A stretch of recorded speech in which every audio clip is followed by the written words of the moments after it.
ప్రియమైన వారలారా, ప్రభువైన యేసుక్రీస్తు నామములో అందరికీ వందనాలు. మరి ఈ దినము మన యొక్క వాక్య భాగం కొరకై మనము నహూము గ్రంథము, పాత నిబంధనలో నహూము గ్రంథము మరి 1వ అధ్యాయము 7వ వచనం చదువుతానండి. 1వ అధ్యాయం 7వ వచనం. యెహోవా ఉత్తముడు, శ్రమదినమందు ఆయన ఆశ్రయదుర్గము, తన యందు నమ్మిక ఉంచువారిని ఆయన ఎరుగును. ఇక్కడ 4 అంశాలు. యెహోవా ఉత్తముడు, శ్రమదినములో మరి చూసినట్లయితే ఆయన మనకు ఆశ్రయదుర్గంగా ఉంటాడు. అట్లాగే తన వారిని ఆయన ఎరిగినవాడుగా ఉంటున్నాడు, నమ్మిన వారికి ఆశీర్వదించేవాడుగా ఉంటున్నాడు. కాబట్టి ఈ విషయమై మనము కొన్ని కార్యాలు మరి వాక్య భాగంలో ధ్యానించుకుందాము. ఆయన మంచివాడు, ఉత్తముడు అనేటువంటి కార్యాన్ని మనం చూస్తుంటున్నాము. కీర్తనలు 25వ అధ్యాయంలో 25వ అధ్యాయము మరి 8వ వచనంలో ఒక మాట ఉంది. 25 యెహోవా ఉత్తముడును యథార్థవంతుడైనాడు, కావున తన మార్గమును గూర్చి ఆయన పాపులకు ఉపదేశించును. యెహోవా ఉత్తముడు, ఆయన మరి ఎట్లాగంటే పాపులకు తన మార్గమును బయలుపరిచేవాడుకుంటున్నాడు. కాబట్టి దేవుడు పాపులకు తన మార్గాన్ని బయలుపరిచేవాడుగా ఉంటున్నాడు అనేటువంటి కార్యం, తన యొక్క ఉత్తమమైనటువంటి కార్యం. ఎందుకంటే పాపులు రక్షింపబడాలనేటువంటిది దేవుని యొక్క ఉద్దేశం ఉంటుంది. అట్లాగే 34వ కీర్తనలు కూడా 8వ వచనంలో ఏమంటాడు? 34వ కీర్తన మరి 8వ వచనంలో మనం గమనించినట్లయితే ఏమంటాడంటే, యెహోవా ఉత్తముడని రుచి చూసి తెలుసుకునుడి, ఆయన ఆశ్రయించినవాడు ధన్యుడు. కాబట్టి ఆయన ఆశ్రయించేవారు ఆశీర్వాదం పొందినవారుగా, ధన్యులుగా ఉంటున్నారు. బ్లెస్డ్ అంటారు. ఎట్లాగా? మరి ఆయన ఉత్తముడు, ఆయన మంచివాడు. కాబట్టి దేవుడు సంపూర్ణముగా మంచివాడుకుంటున్నాడని కీర్తనకర్త తన యొక్క అనుభవంలో నుంచి చెప్తున్నాడు. ఆయన మంచివాడు మాత్రం కాకుండా ఆయనకు మనకు భద్రత కల్పించేవాడుకుంటున్నాడు. అందుకొరకే ఆయన ఏమంటాడంటే, మనకు దుర్గము, నా కోట అంటున్నాడు కదా. నా కోట, ఉత్తముడు, ఆయన మనకి ఏమంటున్నాడు? అక్కడ కోటగా ఉంటున్నాడు అనేటువంటి కార్యాన్ని ఇక్కడ చూస్తుంటున్నాం కదా.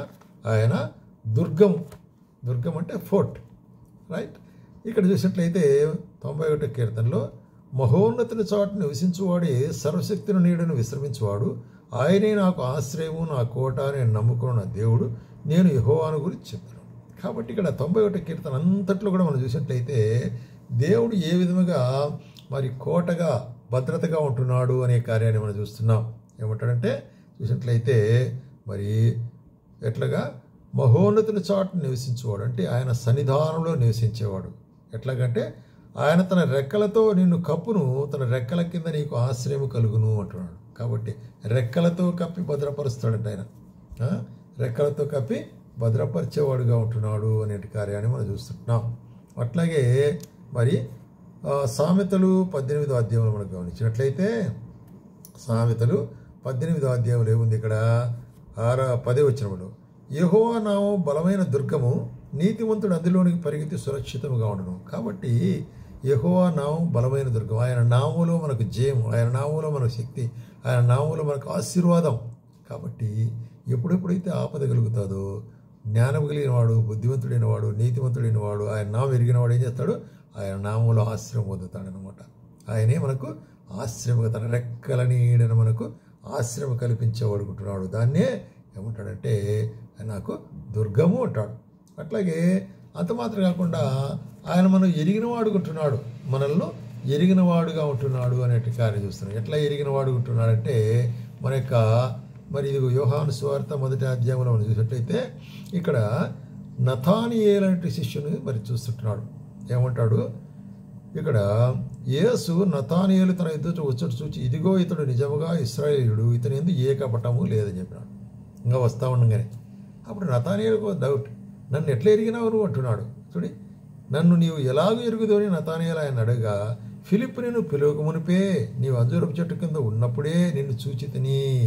కాబట్టి ఆయన మనల్ని చూచేవాడుకుంటున్నాడు, దూరం నుంచే మనం చూసేవాడుకుంటున్నాడు, మన హృదయాంతరంగములను కూడా పరిశోధించేవాడుకుంటున్నాడు, మన పేరు కూడా తెలుసుకునేవాడుకుంటాడు. కాబట్టి నతానియేలు అంటున్నాడు, పేరు తెలుసుకుని. ఎందుకంటే మరి మనము ఆయనక మరి పిల్లలము, లేక ఆయనకు గొర్రెలము, లేక ఆయనకు మందలో ఉండేటువంటి వారం, ఆయన మన కాపరి. అందుకొరకే యోహాను సువార్త 10వ అధ్యాయంలో కూడా ఏం మాట్లాడతాడంటే, యోహాను సువార్త 10వ అధ్యాయంలో ఆయన ఏం చెప్తున్నాడు? 14వ వచనములో నేను గొర్రెలకు మంచి కాపరిని, తండ్రి నన్ను ఎలాగ ఎరుగునో నేను తండ్రిని ఎలాగ ఎరుగును, అలాగే నేను నా గొర్రెలను ఎరుగుదును, నా గొర్రెలు నన్ను ఎరుగును. కాబట్టి ఆయన ఏం చేస్తాడంటే గొర్రెలను ఎరిగిన వాడుకుంటున్నాడు. ఆయన మరి పేరు పెట్టి పిలిచేవాడుకుంటున్నాడు చెప్తుంటున్నాడు అక్కడ. కాబట్టి నిన్ను నన్ను ఎరిగినవాడు దేవుడు. మనము మరి ఆయన యొక్క ఎరుగుదలలో మనం ఉంటున్నాం.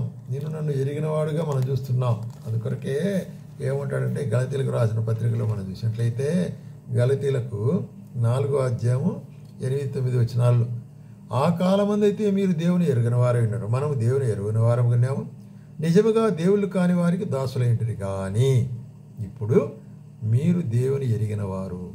రెండవది మరి విశేషముగా దేవుని చేత ఎరగబడినవారు. కాబట్టి దేవుడిని మనం ఎరుగుట మాత్రమే కాదు, ఆయన మనం ఎరిగిన వాడుగా ఉంటున్నాడు. ఎంత గొప్ప ఆశీర్వాదకరమైన కార్యము మరి చెప్తుంటున్నాడు. కాబట్టి ఆయన చేత ఎరగబడిన వారమై భద్రపరచబడిన వారం ఉంటున్నాం. Is protecting us. ఎట్లాగా చూసినట్లయితే కీర్తనకర్త 31వ కీర్తనలు ఏమంటాడంటే 31వ కీర్తన 19 వచ్చిన ఒక మాట చెప్తాడు. అంటే నీ యందు భయభక్తుల వారి నిమిత్తం నీవు దాచించిన మేలు ఎంతో గొప్పది. కాబట్టి మన కొరకే ఏం దాచిపెట్టాడు ఆయన? మేలు.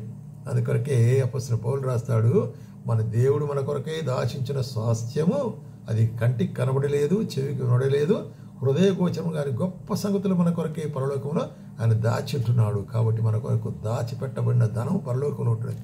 కాబట్టి ఈ లోకం ఉండే ధనం మీద మనము పడి వ్యసనపడాల్సిన అవసరం లేదు, దుఃఖపడాల్సిన అవసరం లేదు. పరలోకంలో ధనము కలిగి ఉండు అంటాడు. కాబట్టి ఇక్కడ ఏం చూస్తున్నామంటే మరి నీ యందు భయభక్తుల వారి ఇట్లా నీ దాచించిన మేలు ఎంతో గొప్పది. కాబట్టి నిన్ను ఆశ్రయించు వారిని మరి నీవు కాపాడేవారిగా ఉంటున్నాడు అంటున్నాడు. అట్లాగే అది మనకి ఉన్న వాగ్దానం. అట్లాగే 34వ అధ్యాయంలో కూడా ఒక వాగ్దానం ఏం చూస్తున్నామంటే, యెహోవా తన సేవకుల ప్రాణం విమోచించును, ఆయన శరణుజొచ్చిన వాళ్ళు ఎవడునూ అపరాధులుగా ఎంచబడు. ఆయన శరణుజొచ్చినట్లయితే, ఆయన ఆశ్రయించినట్లయితే, ఆయన నమ్ముకున్నట్లయితే, ఆయన విశ్వసించినట్లయితే, ఆయన విశ్వసించి ఆయన వాక్యాన్ని నమ్మినట్లయితే, దాన్ని వెంబడించినట్లయితే, అది ఆయన శరణుజొచ్చుట అనేటువంటిది. దేవా నువ్వే శరణు, నాకు వేరే దిక్కు లేదు అన్నప్పుడు ఆయన మనలో ఆదరించేవాడుకుంటున్నాడు. ఆయన మనకు ఎట్లాగా భద్రత కల్పించేవాడుకుంటున్నాడు. అందుకొరకే 125వ కీర్తనలో మాట చెప్తాడు, యెహోవా యందు నమ్మిక ఉంచువారు కదలక నిత్యం సియోను కొండవలే ఉందురు. సియోను కొండవలే ఉందురు అంటే అర్థం ఏంటి? కొండ అనేటువంటిది కదిలించబడుతుందా? అది జరుగుతుందా? లేదు కదా. ఒకే చోట ఉంటుంది, స్థిరముగా ఉంటుంది, స్ట్రాంగ్ ఉంటుంది. గాలి తుఫాను ఏం కొట్టినా కూడా కొండను కదిలించడం. అట్లాగే ఆయన నమ్మిక ఉంచిన వారు అట్లాగా స్ట్రాంగ్ ఉంటారన్నమాట, కదిలించబడకుండా ఉంటారు, నిశ్చలముగా ఉంటారు. అది ఆయన మనకిచ్చే వాగ్దానం. అట్లాగే మరి యెషయా గ్రంథంలో ఇంకా ఏమంటున్నాడంటే, ఎవరి మనస్సుని మీద ఆనుకున్న వారిని పూర్ణ శాంతి గల కాపాడదు అంటాడు. కాపాడదువు ఏలైనగా అతడు నేను విశ్వాసం అని చెప్తూ, యెహోవాయే నిత్యాశ్రయ దుర్గము. నిత్యము మనకు దుర్గం, ఆశ్రయ దుర్గం అది. కాబట్టి యుగ యుగములు యెహోవాను నమ్ముకున్నాడు అంటాడు. For ever and ever eternally have to have faith on him because is our protector. అందుకొరకే మరి నహూ గ్రంథంలో ఏం చెప్తున్నాడు ఇక్కడ మనం చదివిన వచనంలో, యెహోవా ఉత్తముడు, శ్రమదినమందు ఆయన ఆశ్రయదుర్గము, తన యందు నమ్మికించు వారిని ఆయన ఎరుగును. కాబట్టి ఆయన మనం ఎరిగిన వాడుకుంటున్నాడు. మనం ఆయన ఎరిగినట్లయితే ఆయన మనం ఎరిగిన వాడుకుంటున్నాడు. మనం నడిపించేవాడు, భద్రపరిచేవాడు, కాపాడేవాడు, ఆశీర్వదించేవాడు. ఆ విధంగా ప్రభు మనకు సహాయం చేసేవాడు.